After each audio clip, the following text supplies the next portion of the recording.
எடப்பாடி பழனிசாமிங்கிற ஒரு நபர் அரசியல் இருந்து அகற்றப்பட வேண்டும் என்பதுதான் ஒரே லைன் அஜெண்டா அண்ணாமலைக்கு. அதோட வெளிப்பாடு தான் இது. அதனால மாற்று கருத்து கிடையாது. ரெண்டாவது, கள நிலவரம் திமுக அதுல ஒன்றும் மாற்றம் இல்லை. அவங்க இன்னைக்கு கேஷுவலா ஜெயிப்பாங்க. அதுதான் இன்னைக்கு தற்போதைய நிலவரம். அதனால மாற்று கருத்து கிடையாது. ஏன்னா சாதாரண நீங்க சின்ன கால்குலேஷன் கேம். எதிர்ப்பு வாக்குகள் 3 4 பிரியும் ஒரு சூழ்நிலையில் திமுக சாதாரணமா ஜெயிக்கும். இதுதானே எதிர்ப்பு. நியாயமான ஒரு விஷயம் இதுதானே. இதுல எப்படி விஜய்க்கு அந்த மாதிரியும் இவருக்கு டெபாசிட் எப்படி நீங்க எதிர்ப்பு வாக்குகள் ஒரே இடத்துக்கு போனால் நம்ம இருமுனை போட்டி அப்படின்னா நீங்க சொல்றது சாத்தியமாக கூட இருக்கலாம்.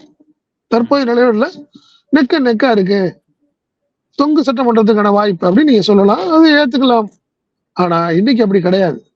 நாம் தமிழர் ஆல்ரெடி அனௌன்ஸ் பண்ணிட்டாங்க, விஜய் அவரும் தனியா நிக்கணும்னு முடிவு பண்ணிட்டாரு. அதிமுக பாஜக கூட்டணி தனித்து போட்டு 4 முனை போட்டியில் எப்படி தொங்கு சட்டமன்றம்ங்கிறது வாய்ப்பு இருக்கிறதா அப்படின்னு பாருங்க. ஒண்ணு.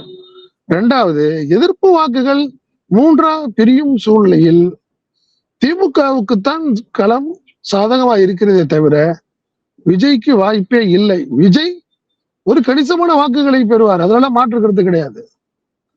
ஏன்னா என்னை பொறுத்தவரை ஒரு தொகுதி கூட ஒரு வெற்றி பெறதுக்கான வாய்ப்பு இல்லை. நெக்கா வருவார். அங்கேயும் திமுக தான் ஜெயிக்கும். அந்த இடங்கள்ல சில தொகுதிகள்ல விஜய் 2வதாக வருவார். 3வது இடத்துக்கு அதிமுக, அது நகர பகுதிகளில் தள்ளப்படுறதுக்கான வாய்ப்புகள் அதிகம். கிராமம் பகுதிகளில் கண்டிப்பாக டிவிகே தான் 3வது இடம்.